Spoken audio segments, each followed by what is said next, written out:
Give me that. This really isn't about polar bears anymore. At this very moment, the fate of civilization itself hangs in the balance. It turns out that the way we've been calculating the future impacts of climate change up to now has been missing a really important piece of the picture. It seems that we are now dangerously close to the tipping point in the world's climate systems. This is the point of no return, after which truly catastrophic changes become inevitable. Think of it like this. For the past 3 million years, our planet's climate has always been in one or the other of two stable states, with small changes in solar radiation providing the energy to push us from one to the other. When we're in this cooler dip, the planet has an ice age. When we're in this warmer one, the planet's climate is very much as it is now, and has been throughout the whole of human history. The problem is that our use of fossil fuels is pushing us further and further out of our little stable dip and up the far slope of this hill. The tipping point is the point at which we cross the peak of the hill, and we no longer need to keep pushing to keep the planet moving towards a much hotter place. It will just keep rolling onwards, all on its own.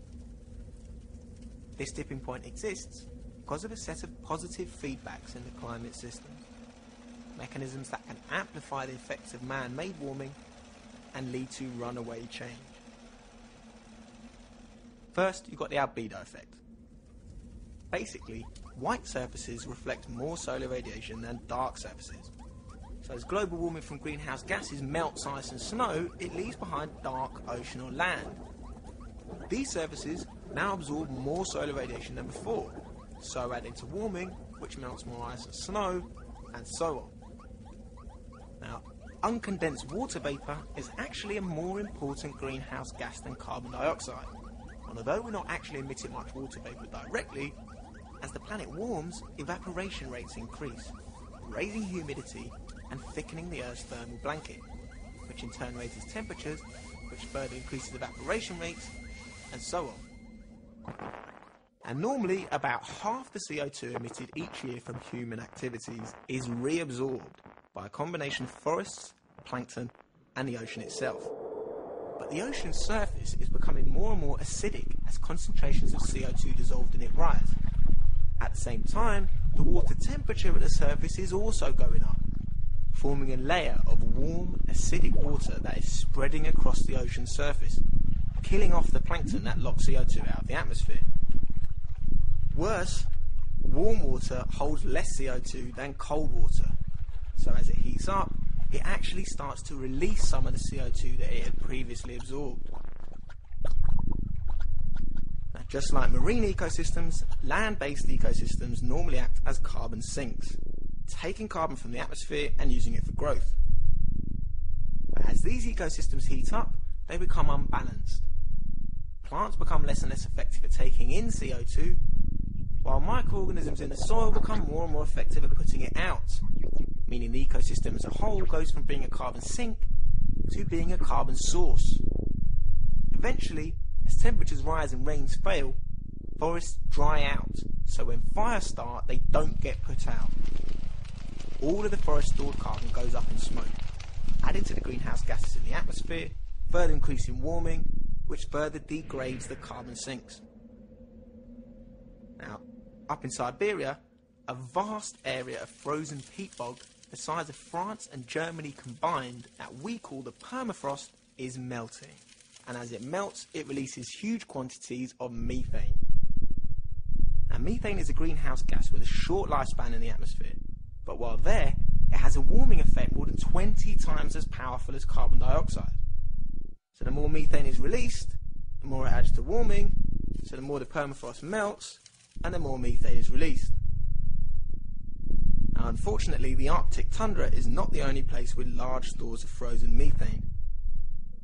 Lurking beneath the seabed, there may be as much as 10 trillion tons of methane stored as frozen crystals at sites around the world. If we raise ocean temperatures by enough, and nobody knows how much is enough, we could trigger the sudden release of this stored methane into the atmosphere. The last time this happened, global temperatures rose abruptly by 10 degrees. So, these are some of the feedback mechanisms that explain why our climate system has a tipping point. Each feedback in the system has its own internal tipping point, and it is the relationships within this complex, mutually reinforcing system that have been missing from our climate prediction models. So far, we've only pushed up global temperatures by around 0.8 degrees centigrade.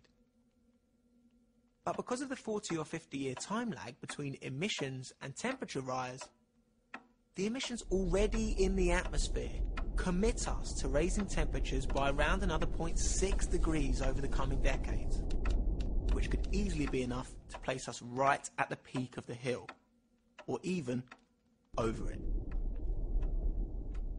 If we do pass this critical threshold, global temperatures could soar by as much as 6 degrees.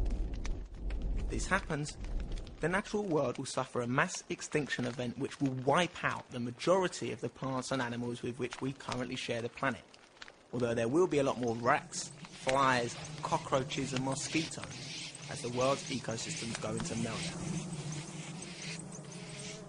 The first human impacts will come in the form of steeply declining access to fresh water.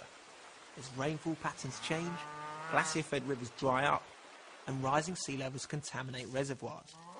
As crops fail, forests burn, deserts spread, and coastal regions flood permanently, people will start to pack up their things in their billions and move on in search of a better life elsewhere. But where?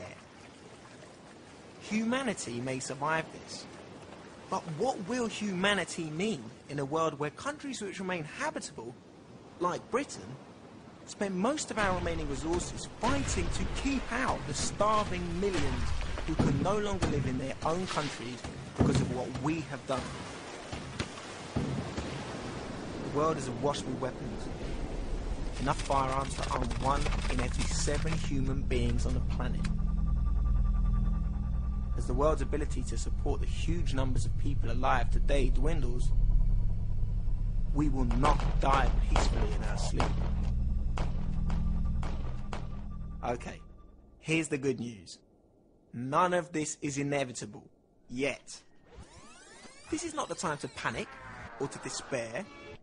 This is the time to act while we still can. We need to recognize that there is a huge question mark over whether governments and corporations are capable of responding to this threat in the time we have left. They've had 20 years already and still have less than nothing to show for it. This is because they remain committed to a doctrine that prioritizes endless short-term economic growth over the survival of human life on Earth. There's no great mystery about what we need to do to reduce emissions in line with the science. We simply need to consume less. But that is out of the question in a society which is founded on the ever-increasing consumption of material resources and energy. Nobody has all of the answers, but we do know that this is not the only way to live. And given that it's almost certainly going to kill us all, we'd better start looking urgently at some of the alternatives. It's now very clear that in order to actually win the fight against climate change, making big changes to the way we each live our own lives is not going to be enough. We're also going to have to actively confront powerful vested interests who will stop at nothing to prevent the changes we need from taking place. We have to be more than just consumers. These are extraordinary times. Preventing runaway global warming is the single most important task in all of human history, and it's fallen to us to do it. If we don't, then everything else we work to achieve in our lives will be destroyed or become meaningless. Those who came before us didn't know about this problem, and those who come after will be powerless to do anything about it. But for us, there's still time.